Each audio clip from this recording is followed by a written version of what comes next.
May I come in, sir? Please come in. Good evening, sir. Good evening. Sit down. बैठिए बैठिए। किरण, आपके पिताजी का नाम है गजेंद्र सिंह। जी सर। गजेंद्र का संधि विच्छेद करके आप मुझे संधि का नाम बता सकते हैं? जी सर। बताइए। गज धन इंद्र, इसमें गुण स्वर संधि है। गुण क्या? अ और ई मिलकर ए हो रहा है। अच्छा, ठीक है। और किरण के कोई 4 पर्यायवाची बता सकते हैं आप मुझे? जी सर। बताइए। रश्मि, अंशु, मयूख, आभा, प्रभा, ये सब। अच्छा, ये सारी। और इसे इंग्लिश में क्या कहा जाता है? रे। रे, ठीक है। जी सर। आपने भौतिकी पढ़ा हुआ है, जी ठीक है? सर। भौतिकी में एक कॉन्सेप्ट होता है रे ऑप्टिक्स। जी सर। क्या होता है रे ऑप्टिक्स? भौतिकी की एक शाखा है जिसके अंतर्गत प्रकाश और उसके प्रकृति और उसके गुणों का अध्ययन किया जाता है, प्रकाश की। अच्छा, प्रकाश के बारे में ऐसा कहा जाता है कि प्रकाश के पास द्वैत प्रकृति होती है। जी ये सर। द्वैत से क्या अर्थ होता है? सर, इसके अंतर्गत जैसे प्रकाश की कण के समान भी प्रकृति होती है और तरंग के समान भी प्रकृति होती है, इसलिए इसको प्रकाश की द्वैती प्रकृति कहा जाता है। अच्छा, ऐसी कोई और पदार्थ है क्या प्रकाश के अलावा जिनके पास द्वैत प्रकृति होती है? Sorry sir. अच्छा। पता नहीं है। अच्छा किरण, ये बता दीजिए मुझे कि ये प्रकाश की द्वैत प्रकृति में आपने कण और तरंग बोला ना, तो कण की प्रवृत्ति वाले या प्रकृति वाले कोई एक उदाहरण और एक तरंग वाले में। जैसे प्रकाश विद्युत प्रभाव से कण प्रकृति स्पष्ट होती है और प्रकाश के व्यतिकरण, विवर्तन आदि घटनाओं से उसकी तरंग प्रकृति स्पष्ट होती है। अच्छा, ठीक जी है। सर। आपने क्वांटम एक शब्द सुना होगा, ये क्वांटा क्या होता है? क्वांटा या क्वांटम? सर, मुझे जहाँ तक याद आ रहा है किसी पदार्थ की न्यूनतम इकाई को। ठीक है, उसे क्वांटा कहते हैं। जी सर। क्वांटम क्या होता है? सॉरी सर, फिजिक्स की एक शाखा है। ठीक है, क्वांटम फिजिक्स। क्या पढ़ते हैं हम लोग क्वांटम फिजिक्स में? सर, ये गेस कर सकती हूँ, जैसे कि फोटॉन्स वगैरह जो कण होते हैं उनका अध्ययन किया जाता है। अच्छा, अच्छा ब्लैक होल के बारे में मुझे बताइए। ब्लैक होल क्या होता है?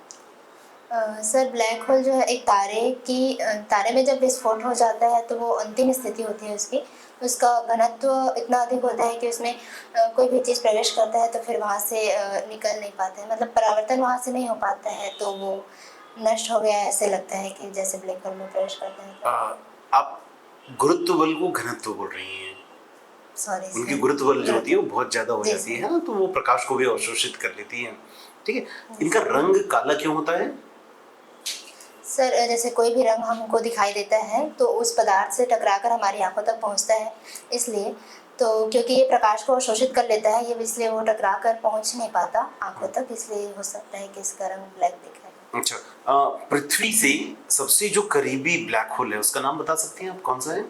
सॉरी सर, नाम तो नहीं पता। अच्छा, तो पृथ्वी से सबसे करीबी जो जीवित तारा है उसका नाम बता दीजिए। सर, सूर्य। सूर्य है।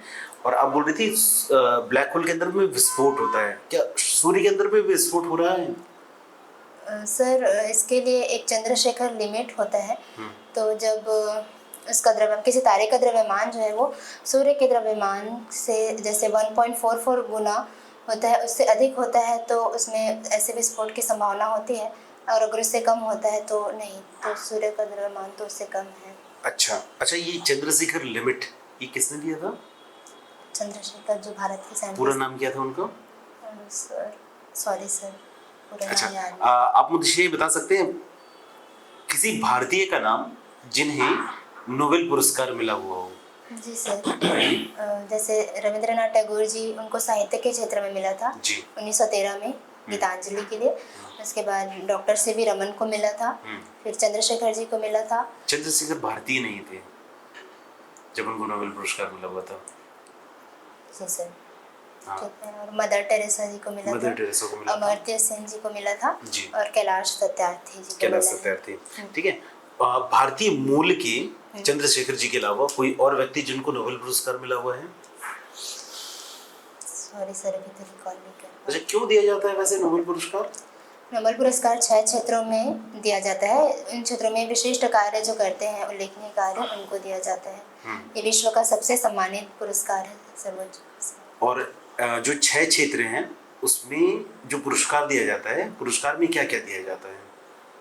सर पुरस्कार में पुरस्कार राशि लगभग 10 लाख पाउंड या कुछ ऐसे ही होता है सर। Sorry sir. अच्छा, और पुरस्कार राशि के अलावा प्रशस्ति पत्र और एक मेडल दिया जाता है। जी सर। मेडल पता है ना आपको, एक मेडल दिया जाता है, जी उस सर। मेडल में क्या अंकित होता है? सर मुझे जहाँ तक याद है अल्फ्रेड नोबेल जी का वो होता है, चित्र होता है उस पे। अच्छा, अल्फ्रेड नोबेल जी का चित्र होता है। ये एक भौतिक वैज्ञानिक थे। इन्होंने भौतिकी की किस क्षेत्र में कार्य किया हुआ था?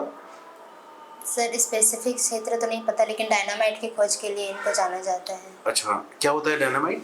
एक विस्फोटक पदार्थ होता है। आप इसका रासायनिक सूत्र बता सकते हैं? नहीं सर। आपने रसायन पढ़ा हुआ है? Sorry sir. अच्छा चलिए, आप मुझे बेकिंग सोडा का रासायनिक सूत्र बताइए और उसका नाम बताइए। सोडियम बाइकार्बोनेट, हाँ। NaHCO3। अच्छा, और धावन सोडा का रासायनिक सूत्र? Na2CO3। अच्छा, दोनों में किसका पीएच मान ज्यादा होता है और क्यों?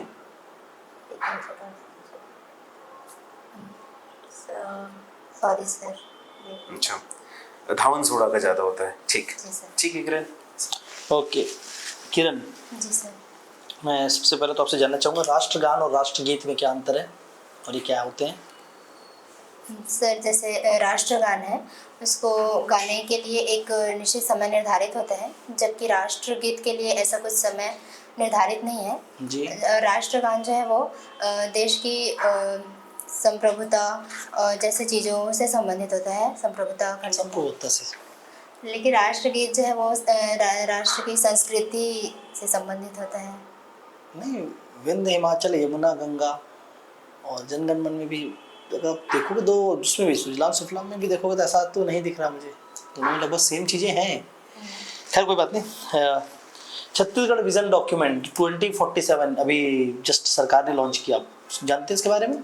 औद्योगिक नीति के नाम से भी आया ये। इसके कोई 5 प्रमुख बिंदु बताइए। 5 प्रमुख बिंदु।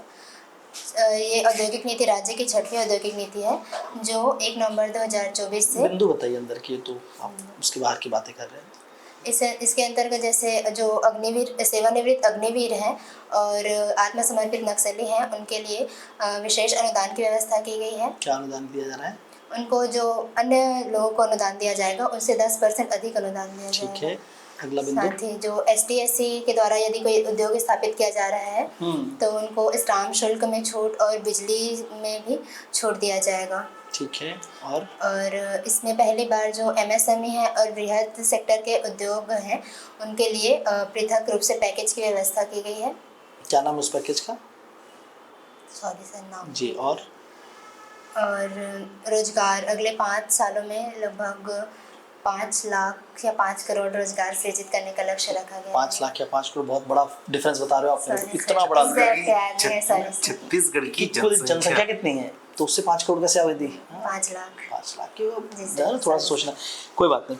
छत्तीसगढ़ में अगर महिला विकास के लिए मैं बात करूं तो महिला विकास के 3 आयाम क्या होंगे आपकी नज़रों में?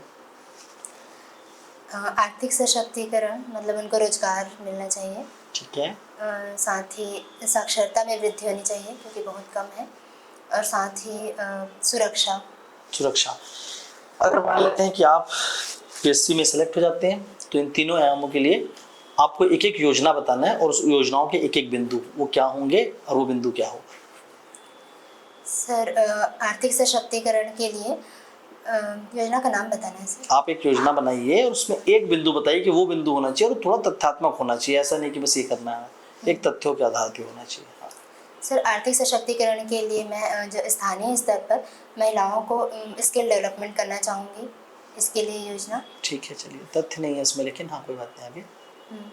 और जैसे सुरक्षा के लिए, महिलाओं की सुरक्षा के लिए स्कूली स्तर पर ही उनमें जैसे क्लासेस, सेल्फ डिफेंस के लिए क्लासेस लगानी चाहिए हफ्ते में कम से कम 1 या 2 दिन। जी। और एक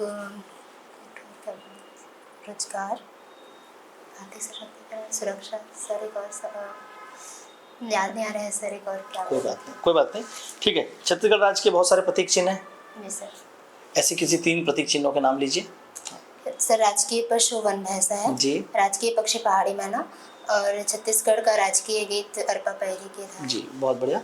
राजकीय पक्षी आपने बोला पहाड़ी मैना। पहाड़ी मैना जो छत्तीसगढ़ की, वो कैसे अन्य मैनाओं से विभिन्न है, उसके बारे में बताइए। सर जो पहाड़ी मैना है ये मनुष्यों की जो आवाज़ है उसकी नकल कर सकती है। बाकी मैना नहीं कर सकते। मैनों की कितनी प्रजाति होती है? मैना की प्रजाति कितनी होती है? Sorry sir. 4 प्रजाति की होती है।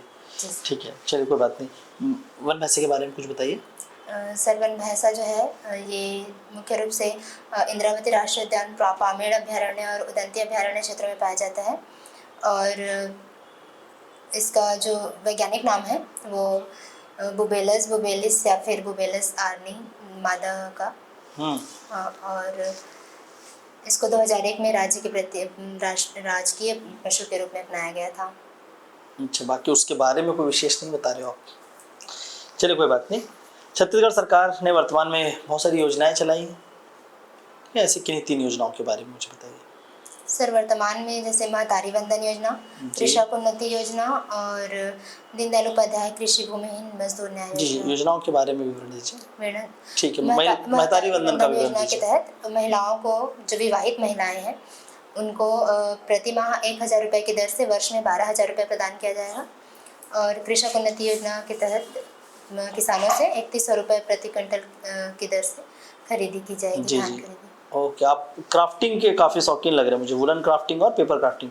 छत्तीसगढ़ में भी क्राफ्टिंग से बहुत सारी चीज़ें हो रही हैं। मुझे मिट्टी क्राफ्टिंग जो होती है, क्ले क्राफ्टिंग है, सॉइल क्राफ्टिंग, इससे संबंधित किन्हीं 2 व्यक्तित्व के नाम बताइए छत्तीसगढ़ के। सर एक श्रीमती सोनाबाई रजवार हैं और सर एक जी श्रीमती सोनाबाई रजवार के बारे में कुछ बताएंगे आप? मुख्य रूप से ये सरगुजा क्षेत्र से संबंधित है। मुख्य रूप से मतलब कहाँ से? मतलब सरगुजा से। सरगुजा में कहाँ से? लखनपुर से। ठीक है, आगे बताइए। और मृतिका शिल्प कला के विकास में इन्होंने योगदान दिया है सर। मृतिका मतलब मिट्टी शिल्प कला। हाँ ठीक है, क्या किया उन्होंने? Sorry sir. मिट्टी का संसार बनाया है। हाँ। क्या है मिट्टी का संसार? नहीं जानती सर, सॉरी सर। उनका घर, उन्होंने अपने घर को ही मिट्टी से इतना सुंदर बनाया कि उनके घर को बोलते हैं मिट्टी का संसार। वो अपने आप में घर भी और एक म्यूजियम भी है, आपको पता है? शारदा पुरस्कार उनको मिला था मध्य प्रदेश सरकार के द्वारा। ठीक है, तो कुछ इन चीज़ों को आप क्राफ्टिंग में, पेपर और छत्तीसगढ़ में किए जाने वाले कोई भी 4 क्राफ्टिंग कला के नाम बताइए और उससे संबंधित कैसे होता है वो भी थोड़ा सा। जैसे धातु शिल्प कला है, इसके अंतर्गत पीतल, कांसा जैसे धातुओं का उपयोग करके अलग अलग वस्तुएं जैसे सजावटी वस्तुएं हैं या दैनिक उपयोग की वस्तुएं बनाई जाती हैं। और इसके अलावा काष्ठ शिल्प कला है जिसमें लकड़ी का उपयोग करके सजावटी वस्तुएं बनाई जाती हैं। बांस शिल्प कला, इसमें बांस का उपयोग करके टुकनी या सूपा ये सब बनाया जाता है। और मुड़िया जनजाति में सर कंघी शिल्प कला प्रचलित है जिसमें विभिन्न प्रकार की कंघियों का निर्माण किया जाता है। ओके जी, ठीक है। ओके किरण, कुछ फीडबैक करते हैं, ठीक है? पहले बात तो ये बताओ, इतना सीरियस क्यों थे? पूरे इंटरव्यू में ऐसे लग रहे थे आप, बहुत ज़्यादा स्टिफ लग रहे थे सर के साथ, है ना? गुस्से में आए हो, अग्रेसिव हो, और बाद में मेरे साथ थोड़े सा नॉर्मल हो गए थे। जी सर। ठीक है, तो आप जैसे नॉर्मल थे ना वैसे रहो, थोड़ा सा स्माइल के साथ बैठो, अच्छे लगोगे, है ना? बहुत ज़्यादा स्टिफ लग रहे थे, एकदम ऐसा एग्रेसिव थे आप। उतना एग्रेसिव नहीं लगना। आप इंटरव्यू देने आए हो, बात करने आए हो, वार्तालाप करने आए हो, प्रश्नों से डरना नहीं है। प्रश्न सिर्फ आएंगे और जाएंगे, उसमें नहीं भी एक उत्तर है।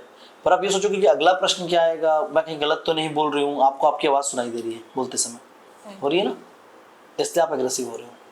अब जैसे थोड़ा सा नॉर्मल हो गए ना, अपने आप को सहज महसूस करोगे, बनाना है अपने चेहरे को, तो देखना आपको आपकी आवाज़ सुनाई नहीं देगी और फिर चीज़ों को आप अच्छा बोल पाओगे। ठीक है, अब बहुत स्टिफ हो रहे थे। कॉन्फिडेंस आपका ठीक लगा मेरे को, बहुत ज़्यादा डाउन नहीं है, कॉन्फिडेंस अच्छा है, आवाज़ भी अच्छी है।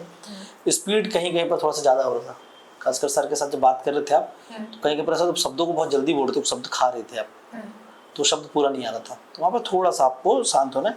मैं बोला एग्रेसिव फेस था थोड़ा सा, और चीज़ों को पढ़िए, तथ्य की कमी है, थोड़ा सा फैक्ट की कमी हो रही है ना। आपसे मैंने जब पूछा था कुछ वुमेंस के रिगार्डिंग, तो आपने वहाँ पर फैक्ट नहीं बताया। ठीक है, अगर आप कुछ फैक्ट्स रख देते ना, आप यही बोल देते कि मैं 3 योजना महिलाओं के आर्थिक सशक्तिकरण के क्षेत्र में मैं कम से कम ये चाहूँगी कि छत्तीसगढ़ में 50,000 रोजगार सृजन किया जाए। अब बोल देते 50,000, वो तथ्य होता ना कि 50,000 रोजगार में सृजन करने का प्रयास करूँगी महिलाओं के लिए। हो सकता है उसके बाद मेरा अगला प्रश्न होता है कि वो 50,000 किन क्षेत्रों में होगा, कैसे होगा, फिर आप क्षेत्र बताते। तो ऐसे कुछ तथ्यों को लाना होगा, ठीक है? तो उन चीज़ों पे थोड़ा सा ध्यान देंगे, फैक्ट पे। सर कुछ ऐड करेंगे?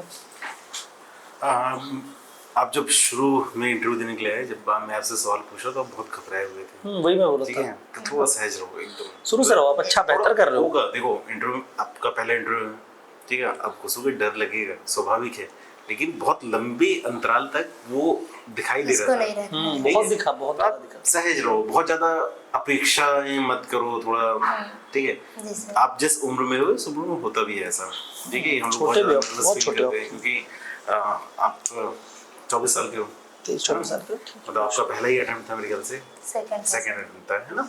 तो इस पे थोड़ा सा, ठीक है, मतलब नॉर्मल रहना, बहुत ज्यादा सोचोगे तो नहीं होगा। इवेंचुअली जैसे ही मैंने इंटरव्यू खत्म किया, मतलब वहां पर जो किरण थी और जिस किरण ने शुरू किया था, दोनों बहुत अंतर था, है ना? जी सर। बट आप अच्छा कर जाओगे। दूसरी बात, जो फैक्चुअल एरर वाली, मतलब एक तो मैं आपको करेक्ट करना चाहूंगा कि वो आपने बोबालस बोबालस बोला ना, उसमें जो बोबालस अर्नी जो होता है, अर्नी। वहां पर उस वहां तक ठीक है, ठीक है, क्योंकि उसका साइंटिफिक नेम को लेकर के थोड़ा सा क्लैरिटी नहीं है। लेकिन उसके बाद आपने बोला कि मादा को कहा जाता है। देखो, किसी भी प्रजाति में नर और मादा के लिए अलग अलग वैज्ञानिक नाम नहीं होंगे, जी सर। दोनों के लिए सेम होगा। जैसे मान लो मनुष्य है, तो मनुष्य में होमोसेपियंस सेपियंस हो गया, तो ऐसा थोड़ा नहीं कि जो महिला है उसके लिए कुछ, दोनों एक ही प्रजाति से हैं, जी सर। ठीक है? वो फिजियोलॉजिकल डायमॉर्फिज्म कहा जाता है, वो अलग कॉन्सेप्ट है, तो आप ध्यान रखना। आप जी सब सर। मैथ्स और फिजिक्स बैकग्राउंड से हो तो ये आपने नहीं पढ़ा होगा, तो इसलिए मैं जी करेक्ट सर। कर रहा था। बाकी ठीक है, सिचुएशनल क्वेश्चन को थोड़ा सा बेहतर तरीके से हैंडल कर सकते थे, ठीक है? जी तो सर। उसमें जो आंसर है बाकी तो परफेक्ट है ना? बहुत आसान आसान प्रश्नों में आप बोले नहीं हो। राष्ट्रीय गान, राष्ट्रीय गीत, प्रतीक चिन्ह, थोड़ा सा सब जो एकदम बेसिक स्टडी है ना, थोड़ा सा कर लो आप, ठीक है? और ड्रेस ही पहनने वाले हो? नहीं सर, साड़ी पहन। अच्छा, वो डिफरेंट है, तो इसलिए मैं उस पर और भी नहीं बोलूँगा। किरण, आपके बाल भी थोड़ा सा अनटाइडी हो रहा है ना, जी तो सर। उसको प्रॉपर, मतलब ऐसा कि उड़े ना। चश्मा ये वाला होगा जी। कि और कोई भी दूसरा भी है? नहीं। यही है। ठीक है, अब यही है तो अब चेंज मत करो लास्ट मोमेंट में। उसका ब्लूइश कलर है ना, ब्लू तरह से, ब्लैक होता तो ज़्यादा बेहतर लगता। सर कोई ब्लैक है मेरे पास, लेकिन उसका वो गोल ऐसे गोल है ना, वो उसका फ्रेम। नहीं नहीं, वो तो कैटाई हो गया, कैटाई नहीं पहनना है आपको। ठीक है, ये पहन सकते हैं। अगर दूसरा चश्मा आप ले सकते हो तो देखो, नहीं तो ऐसे जरूरी नहीं है, जी सर। ठीक है? लड़कियों को लिबर्टी होती है रंगीन चश्मे पहनने की, तो आप उस लिबर्टी का उपयोग कर सकते हो। कर सकते बाकी हो। फॉर्मल दिखाई दे रहा है आपका चश्मा, फॉर्मल है चश्मा, बिल्कुल formal। इनफॉर्मल नहीं है। जी सर। कभी कभी थोड़े बहुत प्रकाश उसमें पड़ रहा है हाँ, तो तो वो ग्रे। चमक रहा है, वो थोड़ा सा ऐसा नजर आ रहा है मुझे। जी खैर वहाँ पे नहीं होगा। हेयर को थोड़ा सही से टाइट करो, जी सर। ठीक है? जी सर। और पढ़ो अभी बैठकर थोड़ा सा आप अपने बेसिक्स को, बेसिक्स में जा रहे हो थोड़ा सा। जी सर। बाकी अब अगर बेसिक लेवल पे प्रश्न आएंगे तो वहाँ गलती नहीं करना है, ठीक है? सर। बाकी अच्छा था आपका इंटरव्यू। जी सर। क्राफ्टिंग वगैरह लिखा है आपने, वुलन क्राफ्टिंग, पेपर क्राफ्टिंग, सब तैयार किया है अच्छे से? जी मैं सर, तो उस रीजन पे नहीं ले गया क्योंकि मैं छत्तीसगढ़ पे आपको लेकर गया, लेकिन वहाँ पर जाकर आप तैयार थे थोड़ा कि थोड़ा सर। थोड़ा थोड़ा? मतलब जितना मेरे को मिला उतना पढ़ा। हाँ नहीं, ठीक है, कोई बात नहीं। डैफ अच्छे से प्रिपेयर कर लेना, आपसे मैक्सिमम सवाल डैफ से पूछे जा सकते हैं, है ना? रेंज भी आपका ऐसा है कि आपका ज़्यादा प्रश्न यहाँ से बनने का सवाल है। और डेट है आपका 20 कब है? 21/6। अच्छा, ये तो डेट पिछला वाला है अभी, 21 को ही है। 21 को है ना? 21 मतलब तीसरे दिन पड़ेगा, तीसरे दिन पड़ेगा। तो थोड़ा सा करंट अफेयर आप रखो, बहुत बेसिक्स तो होगा लेकिन करंट अफेयर आपको तैयार करना पड़ेगा, जी सर। ठीक है? जी सर। अंतर्राष्ट्रीय करंट अफेयर और थोड़ा सा राज्य का करंट अफेयर, ठीक है? जी सर। ओके जी। ये किरण, कुछ फीडबैक है? वैसे तो सही था आपका, तो बहुत ज़्यादा फीडबैक नहीं है। एग्रेसिव नहीं होना है, जी सर। स्माइल करते हुए रहना है ना? जी सर। और कुछ पूछना है हमसे? सर ये मतलब क्राफ्टिंग में मैं और क्या पढ़ सकती हूँ, जैसे सोना बैराज हुआ, इनका मिलता है? देखो, मैंने तो कुछ थोड़ा सा छत्तीसगढ़ की ओर ले गया, लेकिन आपने जो लिखा वो वुलन क्राफ्ट है, पेपर क्राफ्टिंग है। तो पेपर क्राफ्टिंग के बारे में उसके अलग अलग मेथड्स क्या है, स्टाइल क्या है, उसका क्या उपयोग है, ठीक है ना? और वुलन क्राफ्टिंग के मेन सेंटर कौन से, केंद्र कौन से हैं? लुधियाना एक बहुत बड़ा केंद्र है, जी सर। ठीक है? और अभी ठंड का दिन भी आ गया है, जी सर। तो थोड़ा सा वहाँ पर आपसे क्वेश्चन आ सकता है। ऊन आप जो ये हाथों करते से हो ना? बुनते हैं और पावर लूम, उसमें क्या डिफरेंस है? करते हो ना ये? जी सर। पेपर के अलग अलग क्वालिटी के बारे में पता है आपको? पेपर अलग अलग टाइप, नहीं सर। अलग अलग पेपर से अलग अलग तरीके की क्राफ्टिंग की जा सकती है ना? पेपर के तो, टाइप, पेंसिल के टाइप, थोड़ा फिर सा। वूल में भी वैसा होता है, वूल की भी बहुत सारी वैरायटीज होती हैं। पश्मीना क्या है? फिर पश्मीना उनका मतलब पढ़े हो आप? प्रजाति है। जी सर। तो थोड़ा सा उसको पढ़ना पड़ेगा। जी सर। इसके बारे में आपको पढ़ना पड़ेगा, ठीक है? जी और सर। इसके जो एरियाज हैं, मतलब किन किन क्षेत्रों में किया जाता है, तो उसके बारे में, इससे संबंधित उद्योग, जैसे एक सर बता रहे थे कि लुधियाना में जो वूल है उनका उद्योग है, ठीक है? लेकिन वूल का क्राफ्ट सबसे ज्यादा पहाड़ी जो क्षेत्र हैं, पहाड़ी राज्यों में उनमें किया जाता है। जैसे आप हिमाचल चले जाओ, उत्तराखंड चले जाओ, जम्मू कश्मीर चले जाओ, यहाँ वूल के क्राफ्ट बहुत ज्यादा इनकॉर्पोरेटेड है। जी ठीक है। सर, और वैसे ही पेपर क्राफ्ट आप देखोगे तो मध्य और मध्य पश्चिम वाला जो क्षेत्र है ना, यहाँ पर आपको पेपर क्राफ्ट बहुत ज्यादा देखने को मिलेगा, तो उसके संबंध में उड़ीसा उड़ीसा में तो बहुत दिखेंगे। जी ठीक सर, है, इसके बारे में थोड़ा क्षेत्र को पढ़ लो आप, जी सर। लगेगा तो एक आध बार और आ जाना।